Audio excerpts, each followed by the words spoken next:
Atos capítulo 11.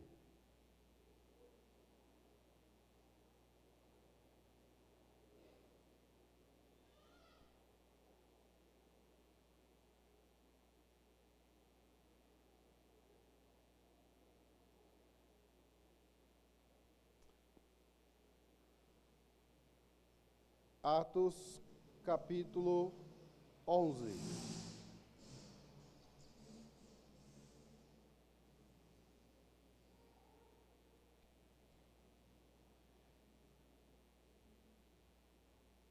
Atos 11, iremos ler do verso 19 até o verso de número 30. Atos 11, de 19 a 30.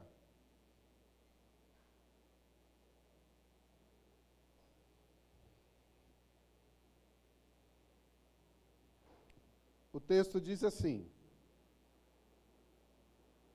Então os que foram dispersos por causa da tribulação que sobreveio a Estevão, se espalharam até a Fenícia, Chipre e Antioquia, não anunciando a ninguém a palavra, senão somente aos judeus. Alguns deles, porém, que eram de Chipre e de Cirene, e que foram até Antioquia, falavam também aos gregos, anunciando-lhes o evangelho do Senhor Jesus. A mão do Senhor estava com eles, e muitos crendo se converteram ao Senhor. A notícia a respeito deles chegou aos ouvidos da igreja que estava em Jerusalém, e enviaram Barnabé até Antioquia.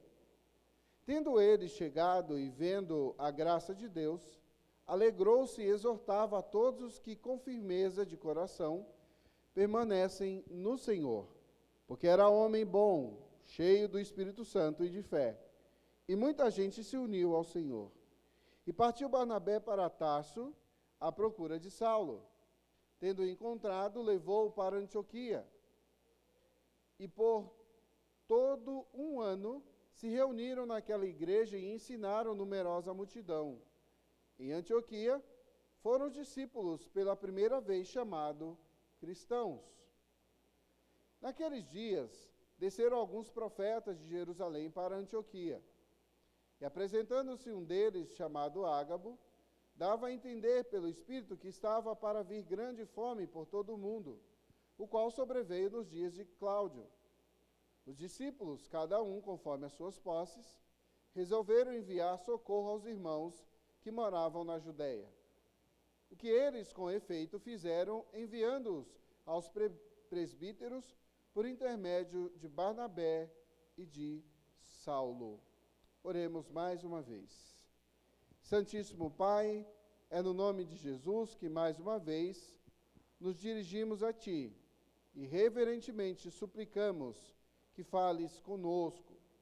Ajuda-nos, Deus, na compreensão da Tua palavra esta perfeita e inerrante que traz a nós a esperança de uma vida diferente, de uma vida, Senhor, plena, de uma vida em conformidade com aquilo que o Senhor quer para nós, de uma vida eterna, de uma vida ao Teu lado. Oramos, ó Deus, certo do Teu amor, da Tua graça e da Tua misericórdia. Amém. Então chegamos aí, queridos, no final do capítulo 11, na última parte, do versículo 19 a 30. Tivemos no capítulo 11 aquele momento em que Pedro se levanta para fazer a sua defesa diante da igreja de Antioquia, que estava, da igreja, aliás, de Jerusalém, que estava cobrando explicações de Pedro, porque Pedro havia ido na casa de pessoas que não eram autorizadas, na casa de ímpios, na casa de pessoas que eram consideradas à margem da sociedade. E Pedro faz aquele relato incrível de que o Espírito Santo desceu sobre eles e muitos foram convertidos. E por conta deste selo, dessa marca, Pedro entendeu que eles também deveriam ser batizados.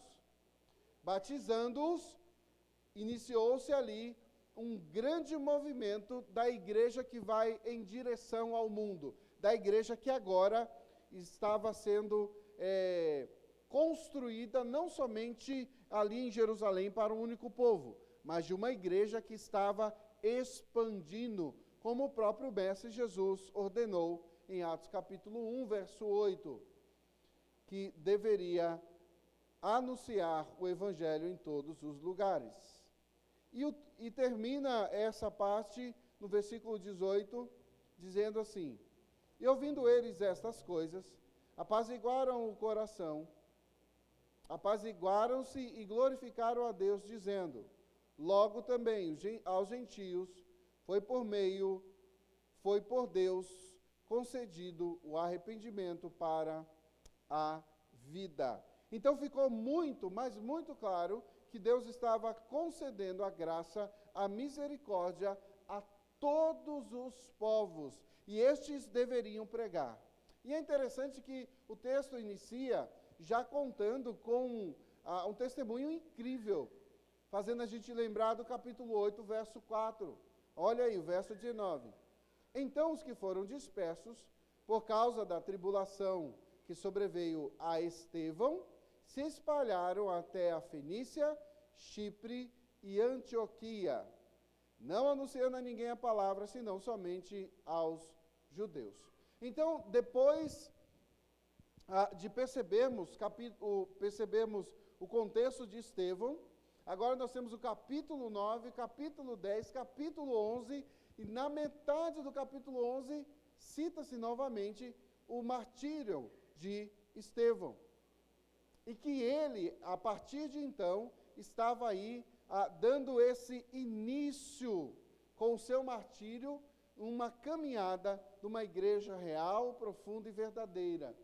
Porque este homem, com o seu exemplo, trouxe, vamos dizer assim, o evangelho não somente falado, mas o evangelho vivido. E aí o verso 19 diz que muitos foram dispersos por causa da tribulação que sobreveio a Estevão. A mesma perseguição, a mesma insistência de Satanás e suas hostes, a mesma insistência dos religiosos hipócritas da época que preferiam ver uma pessoa morrer a ouvi-la e de repente lhes dá o benefício da dúvida. Homens que não entenderam o que é ser cristão, homens que não entenderam a importância da Escritura como única fonte de conhecimento profundo e verdadeiro quanto aos planos de Deus. E criaram para si mesmo tradições, e criaram para si mesmo movimentos que nada tinham a ver com a Escritura. E cada vez mais, iam se afastando do verdadeiro Evangelho, descaracterizando, sobretudo, o servo de Deus fiel, descaracterizando o judeu efetivamente fiel que se apresentava diante do Senhor como aquele que anuncia as boas obras do Senhor, que anunciam a vinda do Messias, do Cristo Jesus. Então nós temos visto agora um outro movimento. Após essa compreensão de que o Evangelho deveria avançar pelo mundo afora, nós temos o relato que este Evangelho chega até Fenícia, Chipre e Antioquia, aí no verso 19. Mas tem outra informação interessante. Não anunciando a ninguém a palavra, senão somente aos judeus. Então, queridos, prestem bem atenção. Nós vamos ver a partir de agora que o Evangelho de Cristo começa a viajar pelo mundo, ainda com resistência, porque o que nós encontramos aqui é algumas pessoas olhando para esse movimento todo, mas ainda insistindo. Talvez alguns deles não tenham tido contato ainda com esse grande movimento que estava acontecendo, que é a transição para a pregação do Evangelho aos outros, não é? E a gente entende que o Evangelho veio primeiro para os judeus em Jerusalém, e em seguida o resultado foi a a descida do Espírito Santo e o famoso evento de Pentecostes. E essa notícia vai se espalhando por áreas judaicas e depois vai se expandindo ao redor do mundo e expandindo e expandindo. E depois o Evangelho alcança essas pessoas, transformando as suas vidas. Então, neste capítulo aqui, que nós iremos finalizar, se Deus assim permitir, a expansão do Evangelho continua a avançar, ainda que a passos lentos, né? Mas a avançar por toda essa região. Mas ela chega na grande Antioquia, a grande Antioquia. Mas a gente sabe que não foi sempre assim. O Evangelho ficou restrito, mas precisava avançar. E aqui tem algo curioso, porque diz que o Evangelho chegou a Fenícia, Chipre, e o texto aqui vai dar uma ênfase muito grande a essa cidade, a Antioquia. Vamos entender um pouco melhor sobre essa cidade, que é uma cidade que vai ter uma igreja forte, uma igreja firme, como a gente vai ver lá no capítulo de número 13, né? Antioquia foi construída por Antíoco, filho de um grande líder. Perdão, irmãos. Essa cidade foi construída pelo Antíoco em homenagem ao seu pai, né? E daí o nome da cidade, né? É interessante a gente perceber isso, porque a grande influência que havia sobre os povos, a grande influência que havia sobre a influência política, religiosa, o contexto social que estava ali envolvendo, e que o próprio Evangelho vai anunciando, vai crescendo, vai se expandindo, o próprio Deus vai conduzindo a história para que o Evangelho avance como ele bem entende, como ele bem predetermina, né? E o historiador aqui, Justo Gonzalez, um grande historiador, usado muito nas pesquisas dos textos antigos, né? Ele traz aqui que a Antioquia era um grande centro de inovações, de trocas de ideias, de culturas, de costumes, de religião. E é interessante perceber também que o Evangelho não foi, obviamente que ele se expandiu por todas as cidades, mas ele não ficou restrito a apenas um lugarzinho, mas ele avança para as grandes capitais, ele avança para os grandes centros, e as pessoas vão se convertendo. Há quem diga que essa deveria ser uma estratégia melhor da gente, quando a gente pensar em plantar novas igrejas. Nós, presbiterianos, por exemplo, a gente costuma, de forma tímida, começar um trabalhinho lá, numa ruazinha, perdida em algum lugar.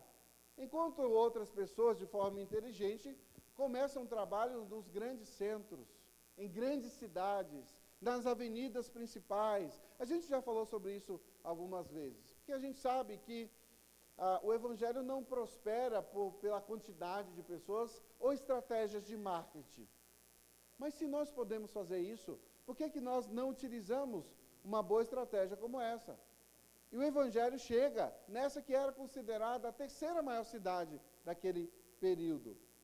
E era uma cidade assim de extrema influência política, religiosa, né, e comercial. E ela é considerada, inclusive, né, como estando abaixo apenas de Alexandria e de Roma, dois grandes centros, principalmente o último aí, né, Roma, que é uma grande referência em vários sentidos até os nossos dias.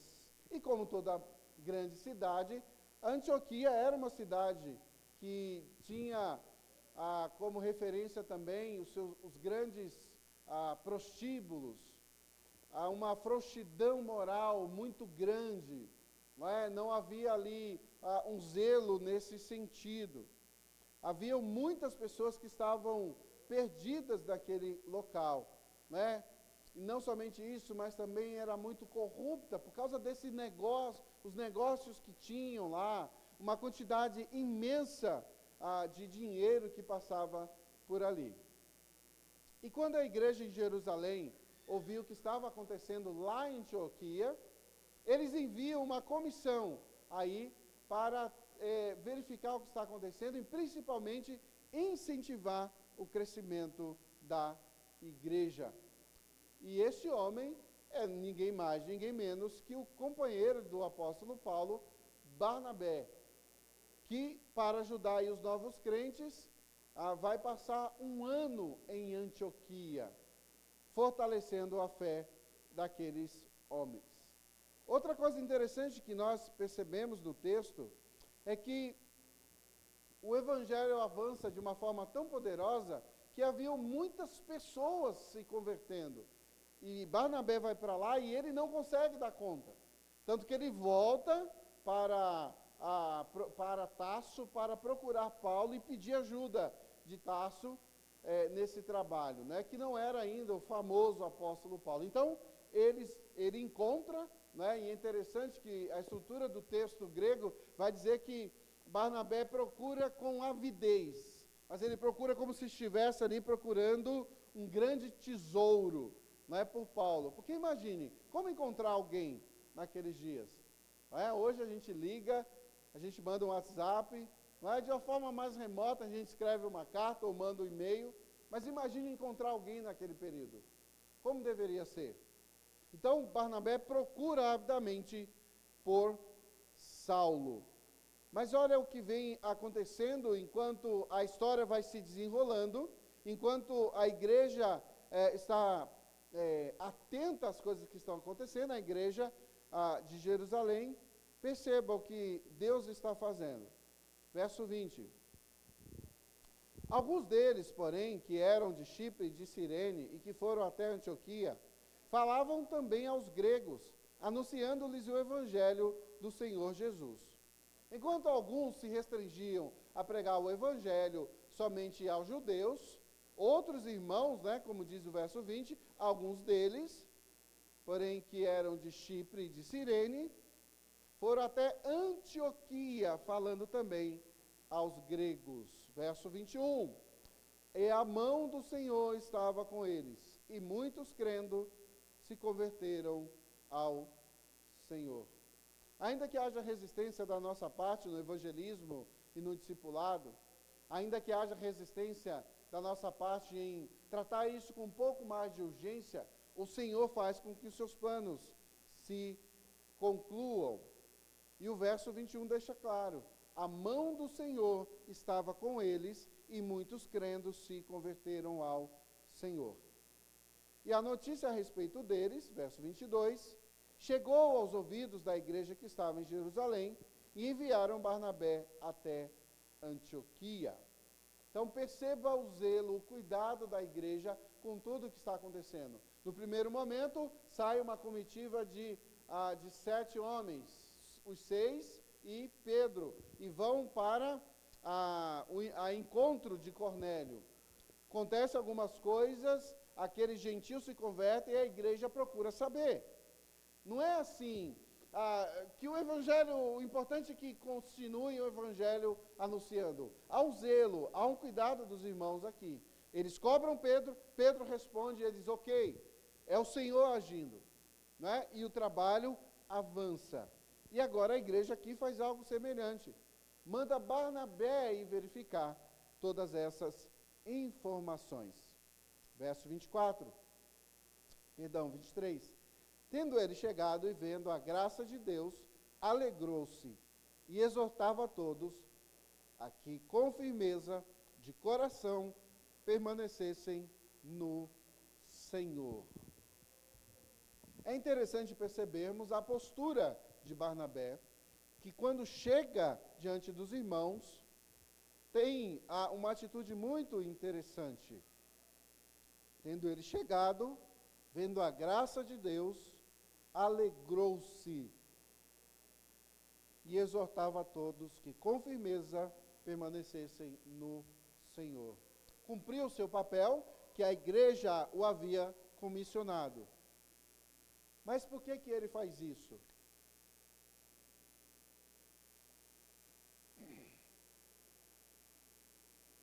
Por que Barnabé faz isso? Olha o verso 24. Porque era homem bom. E não somente bom, mas era homem cheio do Espírito Santo. Não era somente um homem bom, de boas práticas, mas era cheio do Espírito Santo. Não era somente bom e cheio do Espírito Santo, mas era um homem também de fé, como o texto esclarece para nós. E nesse período em que esse representante foi, muita gente se uniu ao Senhor. Muita gente. Ele não estava dando conta, e chegamos aí naquilo que nós citamos agora há pouco. Foi Barnabé procurar Paulo, e tendo encontrado, levou para Antioquia. E por todo um ano, perceba, houve uma intencionalidade, um desejo de agora discipular aqueles irmãos. Não é mais ou menos assim, vai evangelizando, as pessoas vão ficando pelo caminho. Você consegue perceber isso no texto? A importância do zelo e do discipulado, cumprindo a grande comissão, que o próprio Senhor Jesus disse para a gente ir pregar o Evangelho, mas também fazer discípulos, mas também batizá-los. E fazer discípulo é ensinar, é caminhar com as pessoas, a fim de que cada um possa efetivamente conhecer o Evangelho como deve ser. E temos aí o incrivelmente líder espiritual, cheio do Espírito Santo e de fé, Barnabé, compreendendo isso, tendo o apoio de toda a igreja. E ele busca ajuda. E quanto tempo ele fica? 1 ano. 1 ano. Se reuniram naquela igreja e ensinaram numerosa multidão. Numerosa multidão. E aqui acontece algo interessante. Naquela região, em Antioquia, foram os discípulos pela primeira vez chamados cristãos. Vamos entender os resultados deste movimento.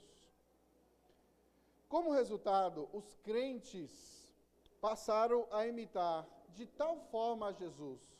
Eles entenderam o Evangelho de forma tão profunda que eles começaram a ser chamados, diz alguns historiadores, alguns pesquisadores do texto, de duas formas.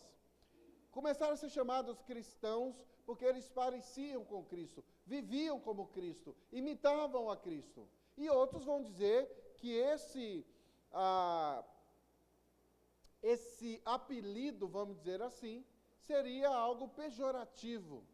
Olha o tal dos cristãos aí, olha aqueles que seguem aquele tal de Cristo, não é? Então, mas o que a gente consegue perceber é que aqui as pessoas olhavam para eles e viam algo diferente. Estes são daqueles que caminham com aquele tal de Jesus. Estes são aqueles que caminham da forma com que ele caminha, que pensam como ele pensa, falam como ele fala e anunciam a sua mensagem de salvação. Até agora, queridos, nós percebemos que esses homens e mulheres, certamente, não são apenas membros de igreja, esquentadores de banco, mas eles viviam efetivamente a fé em Cristo. E até agora aqui nós estamos vendo Lucas, que se referia a eles como discípulos. Capítulo 6, verso 1, nós vamos encontrar isso. Também de santos, capítulo 9, versículo 13. Irmãos, capítulo 1, verso 16. Depois o capítulo 9, verso 30. Fiéis, 10:45. E os seguidores do caminho, como nós vimos no capítulo 9, verso 2. Agora, a partir de agora, no verso 26, e para sempre, eles serão chamados de cristãos. E é provável que este título tenha sido dado por pessoas fora da igreja, que não entendiam tudo que estava acontecendo ali. Então, o termo cristão se espalha juntamente com a mensagem do Evangelho. Ainda que tenha começado de forma a desprezar aqueles que assim eram chamados, não é? Ainda que tenha sido uma tentativa de humilhar, mas isso caiu como uma luva. Porque ser chamado cristão era ser chamado imitador de Jesus. E os crentes começam a ficar satisfeitos com esse apelido. É como se chegassem para nós hoje e dissessem assim: olha lá vão aqueles crentes. Sim, nós somos crentes. Lá vão aqueles fiéis. Sim, nós somos fiéis ao Senhor. Não há nada de errado com isso, pode continuar chamando. E nós temos aí uma grande mudança desse sentimento, dessa percepção de identidade de quem o cristão é. O que nos leva a uma pergunta, uma reflexão muito lógica, né? E o que é o verdadeiro cristão? O que é ser um verdadeiro cristão? Aí a gente vai perceber aí, por exemplo, algumas atitudes deles aqui. A partir do verso 26, eles são chamados de cristãos, mas as coisas já vêm acontecendo aqui, as informações que eu dei para os irmãos. Por exemplo, ser chamado cristão pode ser sinônimo de ser zeloso com o Evangelho, com a palavra. Ser chamado cristão pode ser aqui considerado alguém que entende a importância e a urgência da pregação do Evangelho. Ser chamado cristão é aquele que ama as pessoas que ainda não caminham no caminho do reino.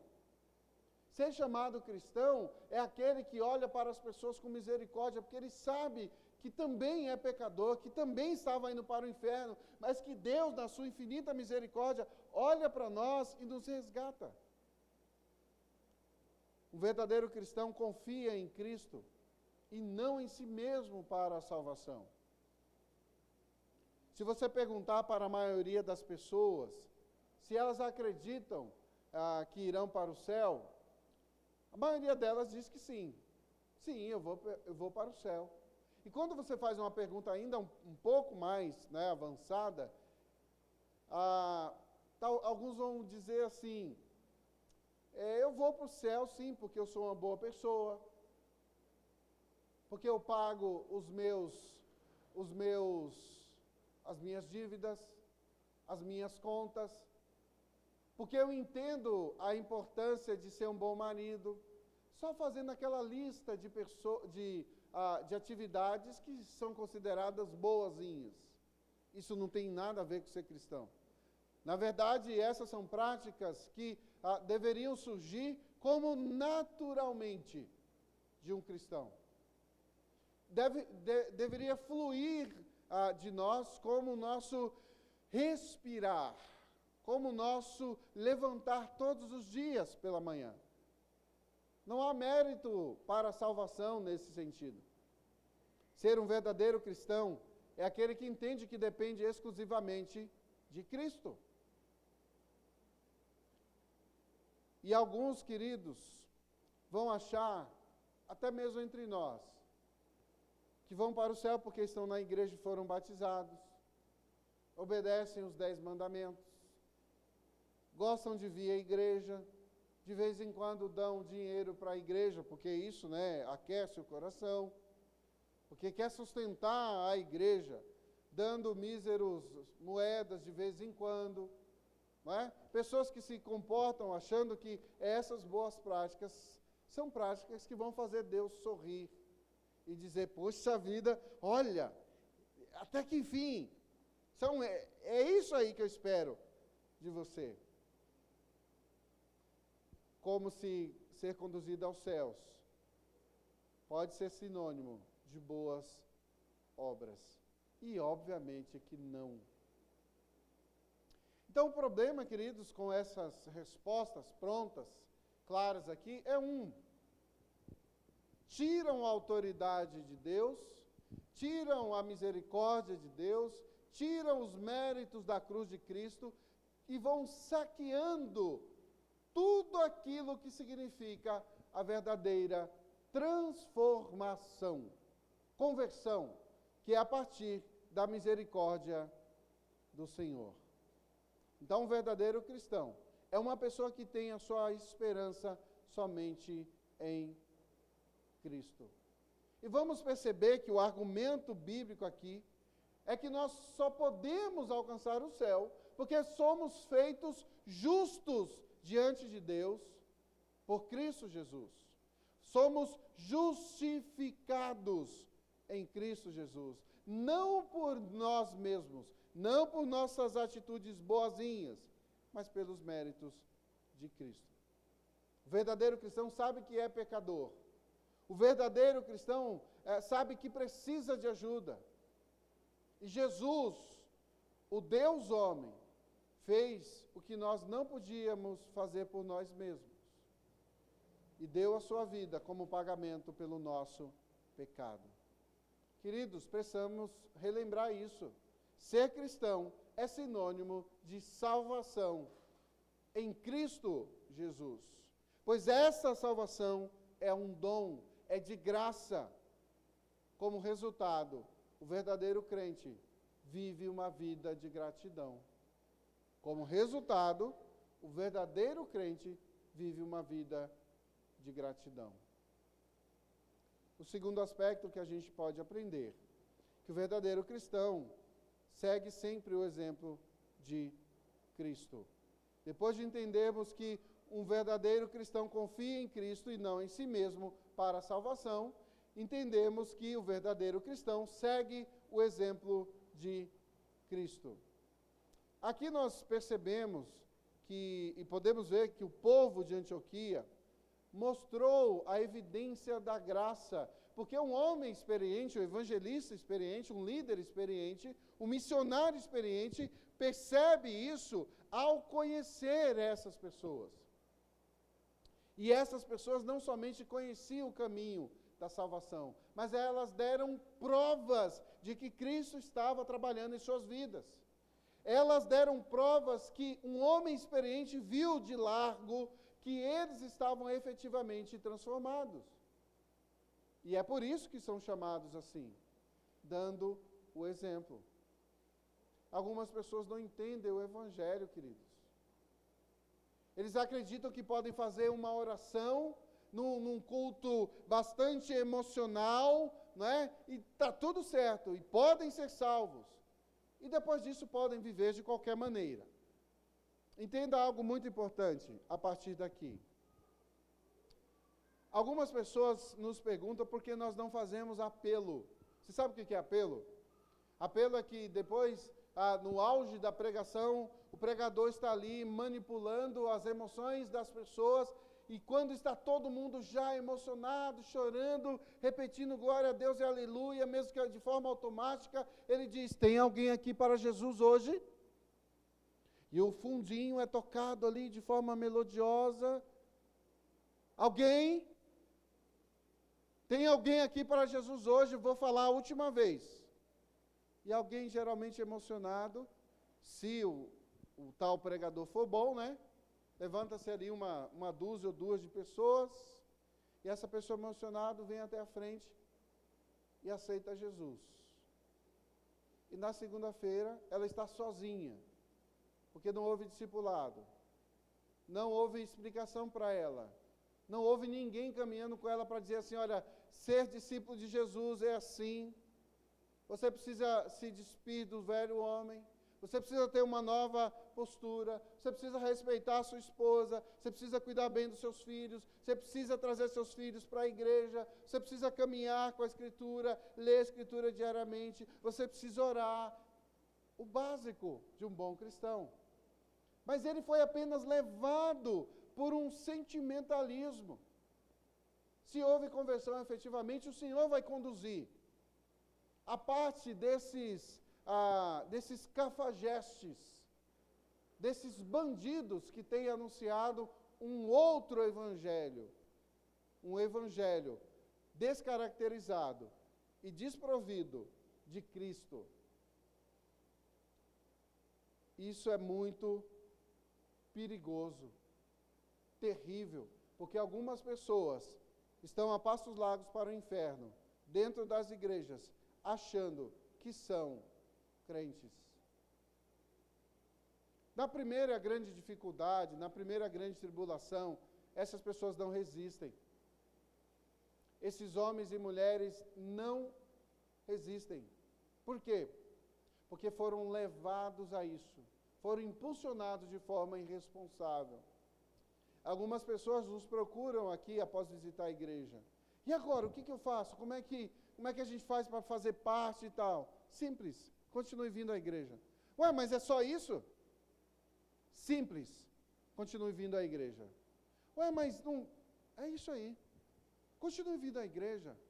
Depois de algum tempo, alguém vai ser destacado para você para te ensinar. Mas só se você continuar vindo à igreja. Porque não faz sentido o crente sem igreja. Depois de algum tempo, você vai entender que é aqui que você quer ficar. Aí você vai ser parte da família. E agora ensinado de forma mais profunda. E aí sim você vai fazer a sua pública profissão de fé. E eu confesso, queridos, que para nós, que estamos liderando a igreja, seria muito mais simples, muito mais prático, puxar todo mundo. Não, para com esse negócio de discipulado aí. Para com esse negócio de ensinar a Bíblia. Não, vamos fazer um grande batismo aqui. Você, é a primeira vez, né? Então, quer ser batizado? Sobe aí. Batiza. E está tudo certo. Ensinar, nada. Escritura, nada. Compromisso, nada. E o cara continua sendo um pária na sociedade. Não muda, não é transformado. Porque, de fato, nunca conheceu a Cristo e jamais poderá ser chamado de cristão efetivamente. Queridos, isso não é cristianismo. Quando recebemos a Cristo, declaramos uma nova vida. Somos uma nova criação. O velho morreu para dar lugar ao novo. E não vivemos mais pelos valores do mundo. E esses verdadeiros discípulos vão dar evidências da sua fé de várias maneiras. Em sua moral, em sua ética, em sua vida dos negócios, das coisas mais simples. Paulo, escrevendo aos Efésios, capítulo 3, verso 5, nos instrui que não haja entre vocês imoralidade sexual, impureza ou ganância. Esses pecados não têm lugar no meio do povo santo. Em outras palavras, os cristãos são aqueles que guardam o sexo para o casamento. Os cristãos são aqueles que tratam seus negócios com fidelidade. Os cristãos são aqueles que apenas um aperto de mão é suficiente para lavrar um contrato com ele. O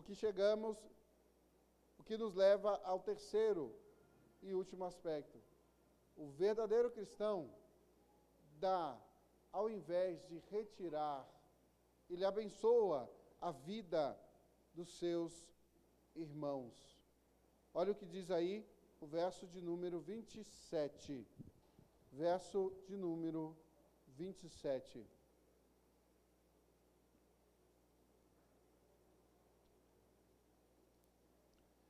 Naqueles dias, desceram alguns profetas de Jerusalém para Antioquia. E apresentando-se um deles, chamado Ágabo, dava a entender pelo Espírito que estava por vir grande fome por todo o mundo, a qual sobreveio nos dias de Cláudio. Os discípulos, cada um conforme as suas posses, resolveram enviar socorro aos irmãos que moravam na Judéia. O que eles, com efeito, fizeram, enviando-o aos presbíteros por intermédio de Barnabé e de Saulo. A igreja acabou de nascer. A igreja em Antioquia acabou de nascer.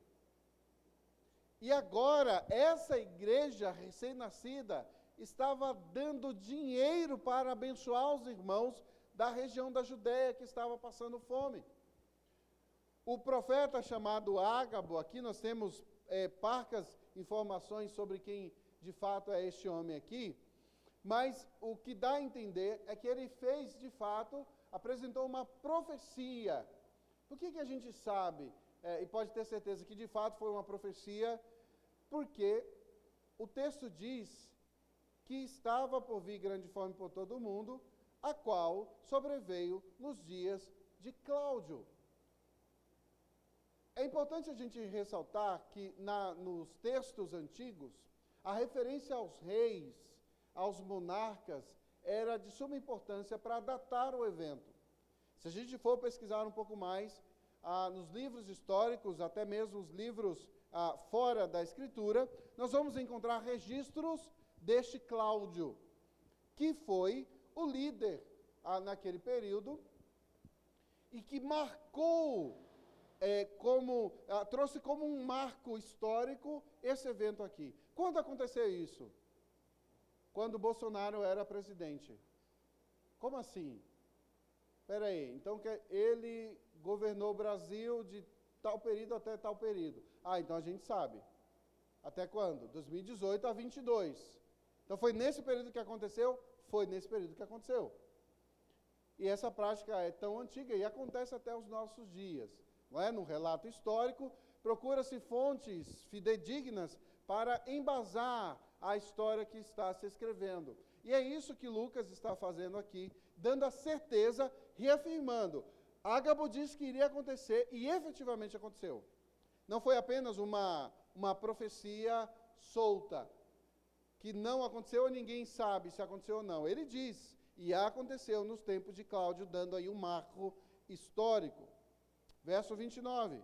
Os discípulos, cada um conforme as suas posses, resolveram enviar socorro aos irmãos que moravam na Judéia. Os verdadeiros cristãos dão ao invés de tomar para si, de levar. Eles querem abençoar os seus irmãos.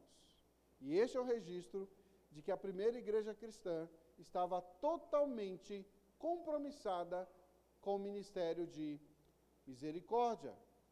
E é interessante a gente perceber que há um movimento dessa recém-nascida igreja para abençoar as pessoas de todas as formas, sendo misericordioso, ofertando, estando junto, porque é inadmissível estarmos com os celeiros cheios, os armários cheios e algum irmão passando dificuldade. É inadmissível. Nós precisamos tomar atitudes a fim de que essas atitudes reflitam quem nós somos. Percebeu como isso encaixa com o discurso deles terem sido chamados cristãos?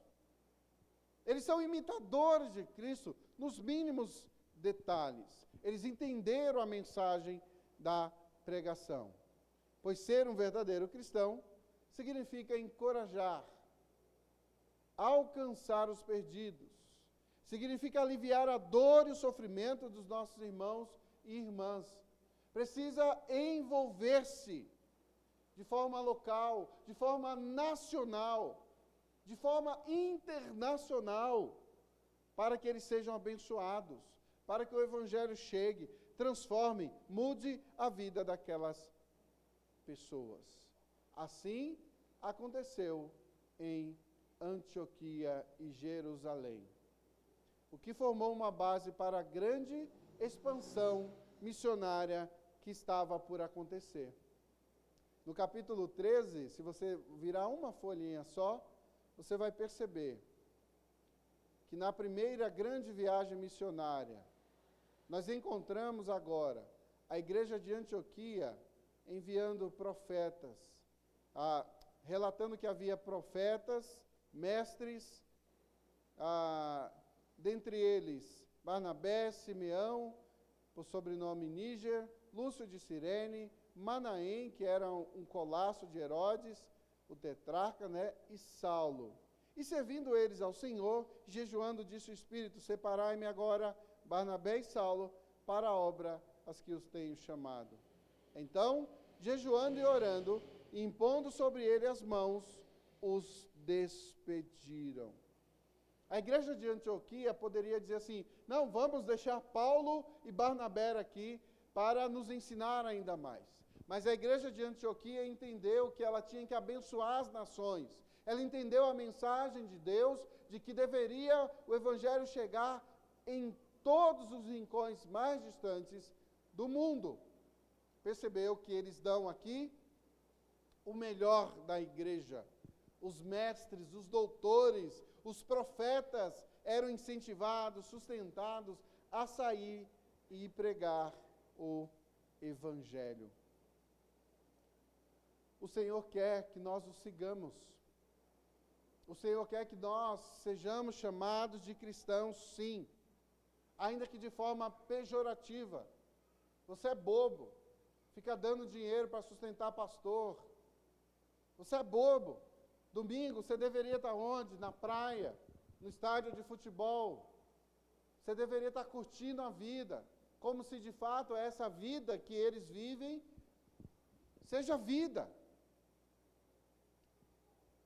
Quisera o Senhor que nós sejamos reconhecidos como verdadeiros cristãos, homens e mulheres que apenas no olhar, no comportamento, as pessoas dizem: você é diferente, você é cristão. Seja identificado como cristão, e não aquela pessoa chata, aquela pessoa que vive brigando, aquela pessoa que diz que tudo é pecado, tudo é culpa do diabo, nada é culpa dela, tudo é culpa da carne, terceiriza com frequência as suas falhas. Mas que haja uma diferença no nosso comportamento. Será que as pessoas têm visto Cristo em você ou têm visto o mundo? Ou olha para você e não vê diferença nenhuma? Precisamos refletir mais sobre isso, pois quando estiver diante do trono de Deus, Ele dirá para os cristãos verdadeiros: bem-vindos ao lar. Ou afaste-se de mim, pois nunca o conheci. E essas são reflexões importantes para mim e para você, para que cheguemos naquele dia e sejamos alvo da misericórdia do Senhor e nos encontrarmos com Ele e sermos chamados cristãos verdadeiros.